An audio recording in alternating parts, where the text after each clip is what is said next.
Imagine this, every time you walk into your house and feel overwhelmed by the mess, it's not just annoying you, it's costing you hundreds, maybe even thousands of dollars. I know it sounds dramatic, but hear me out. Clutter isn't just about having too much stuff lying around.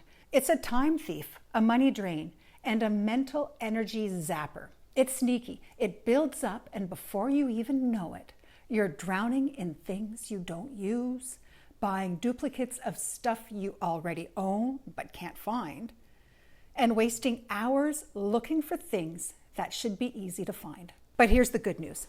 You can stop the cycle, and I'm going to show you exactly how, starting right now.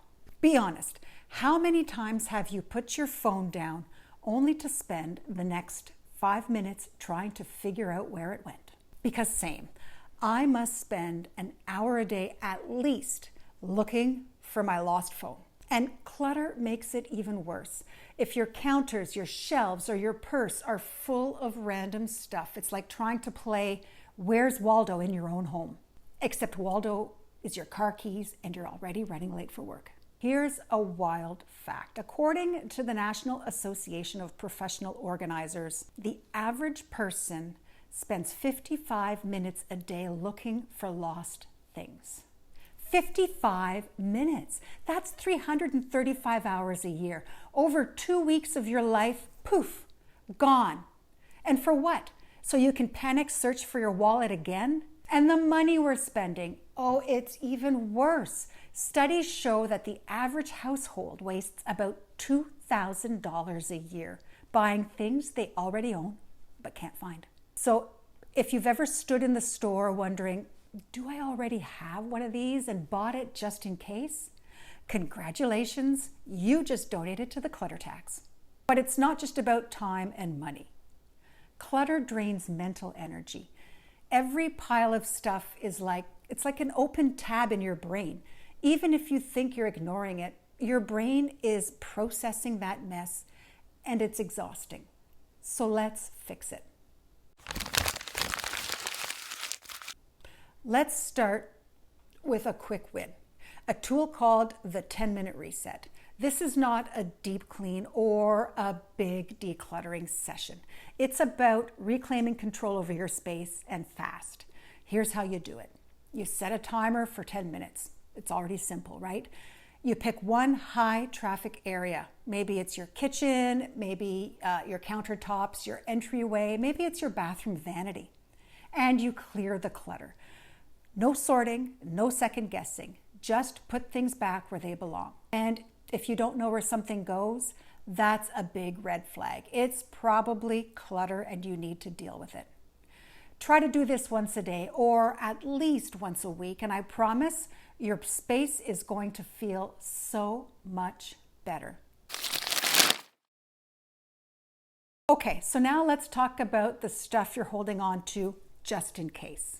You know what I'm talking about. The extra coffee mugs, the stacks of paperwork, that drawer full of mystery cords that probably belong to electronics that you don't even own anymore. Enter the maybe box, my absolute favorite clutter hack.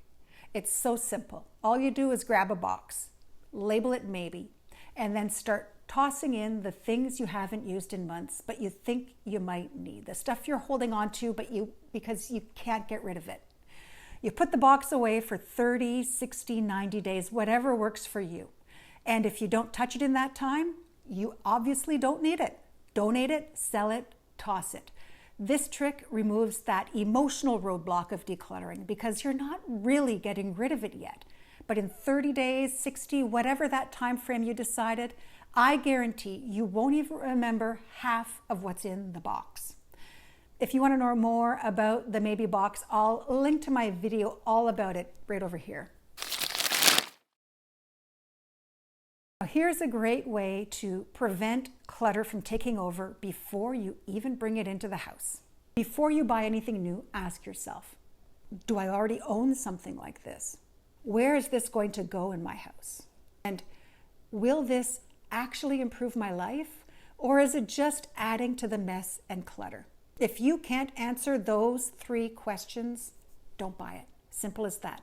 Impulse purchases are one of the biggest reasons clutter keeps creeping back into our homes.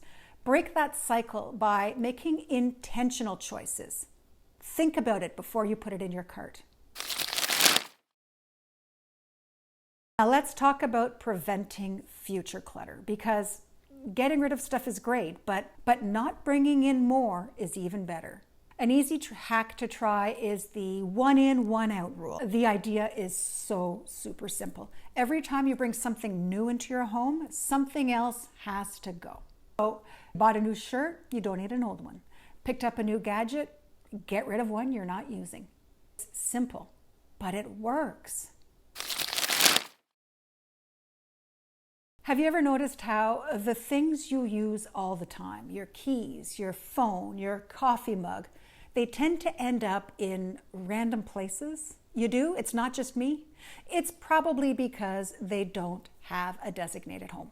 Sometimes clutter is just stuff that hasn't been put away because it has no place to go. It's easy to fix that problem. Find a consistent spot for your everyday essentials. Have a bowl or hooks at the front door for keys. Set up a charging station for phones and electronics. A drop zone for the kids' school bags and all of the paperwork they bring home with them. Or use small baskets or trays for those frequently used items. Or, this is a big one, label drawers so you and everyone else in your house, because they're putting stuff away too, know where things belong. When everything has a home, clutter has nowhere to build up.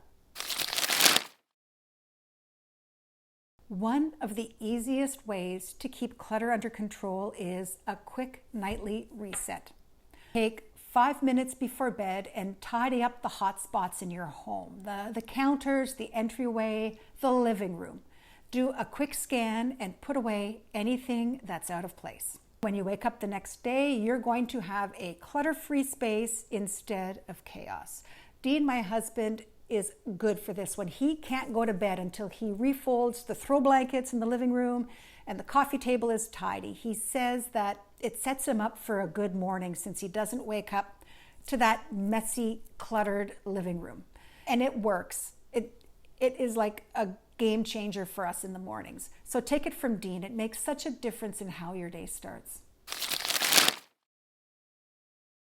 If you're struggling to part with your stuff, try the Use It or Lose It challenge. This one seems weird, but it's fun. Pick 10 things in your home right now that you haven't used in the past 6 months. Just 10. And commit to using those 10 items in the next week. That's right. You have 7 days. If you don't use them, it's time to let them go. This works especially well for kitchen gadgets, those clothes in your closet you love but aren't wearing, and beauty products that are just taking up space in your bathroom vanity. I want to hear from you. What is your biggest clutter struggle? Is it the time lost looking for things? Is it the money wasted on duplicates? Is it the stress of seeing stuff everywhere? Drop a comment down below. I'd love to hear about it, and I'm sure you aren't alone in your struggle. Decluttering can start to feel impossible. I get that. But in my next video, I'm going to show you the exact method that makes letting go of clutter so much easier. It's simple, it works, and you don't want to miss it. I'll see you over there.